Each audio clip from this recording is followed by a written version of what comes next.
ऐकला पाटलिपुत्र का श्रापित खजाना। पाटलिपुत्र प्राचीन भारत का सबसे संपन्न और शक्तिशाली नगर। यहाँ का हर कोना वैभव और रहस्यों से भरा हुआ था।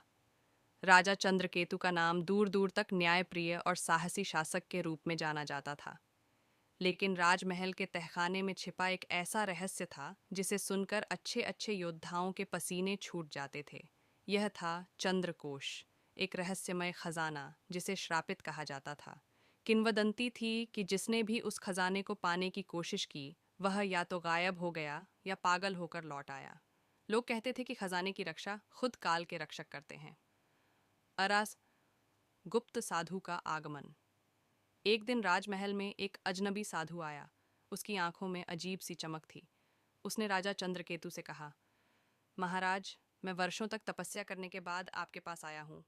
आपके महल के नीचे जो खजाना छिपा है वह न केवल पाटलिपुत्र को बल्कि पूरे आर्यावर्त को अजेय बना सकता है। राजा ने गंभीरता से जवाब दिया, साधु महाराज, यह खजाना जितना आकर्षक है उतना ही खतरनाक भी।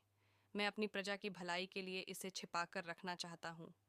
साधु मुस्कुराया और कहा, लेकिन अगर आप इसे सही तरीके से नहीं पाएंगे तो यह श्राप आपके राज्य को बर्बाद कर सकता है। साधु ने एक रहस्यमय ताबीज राजा को सौंपा और कहा, यह ताबीज आपको खजाने तक ले जाएगा, लेकिन इसे पाने के लिए आपको 3 कठिन परीक्षाओं से गुजरना होगा। रहस्य के तहखाने में प्रवेश। राजा ने अपने सबसे भरोसेमंद सेनापति विक्रम और विद्वान वचस्पति के साथ तहखाने में प्रवेश किया। जैसे ही वे नीचे उतरे, माहौल ठंडा और डरावना हो गया। चारों ओर दीवारों पर प्राचीन प्रतीक उकेरे हुए थे, जिनसे अजीब सी रोशनी निकल रही थी। अचानक एक आवाज गूंजी, यदि तुम सच्चे हृदय से आए हो तो आगे बढ़ो, लेकिन झूठे मन और लालच के लिए आए हो तो यहीं खत्म हो जाओगे। पहली परीक्षा, भय की दरिया। एक अंधेरी सुरंग के बीचों बीच उन्होंने देखा कि एक गहरी दरिया बह रही थी।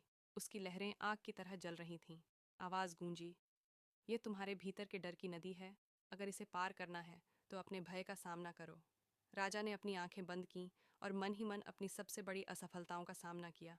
जब उन्होंने साहस दिखाया तो दारियां शांत हो गई और वे आगे बढ़े। दूसरी परीक्षा, झूठ का दर्पण। दूसरे कमरे में एक विशाल दर्पण रखा था। उसमें राजा, विक्रम और वचस्पति को उनकी सबसे बुरी छवि दिखाई देने लगी। आवाज आई, सत्य ही इस दर्पण को तोड़ सकता है। राजा ने आत्मविश्वास से कहा, मैं वही हूं जो मैं अपने कर्मों से बना हूं। मैं अपने दोषों को स्वीकार करता हूं।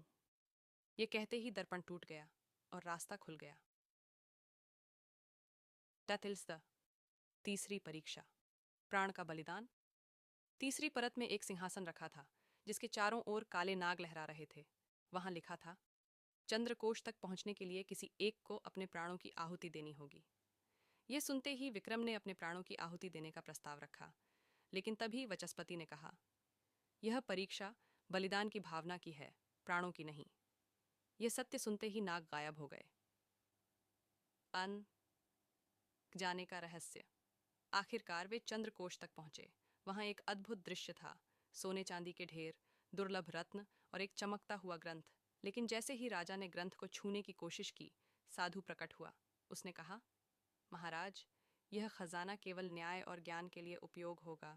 यदि इसे लालच के लिए उपयोग किया गया तो यह पूरे राज्य को नष्ट कर देगा। अंतिम रहस्य। राजा ने ग्रंथ पढ़ा जिसमें राज्य को समृद्ध बनाने के सिद्धांत और प्रजा को सुखी रखने के उपाय लिखे थे। लेकिन एक सवाल राजा के मन में गूंजता रहा, यह साधु कौन था?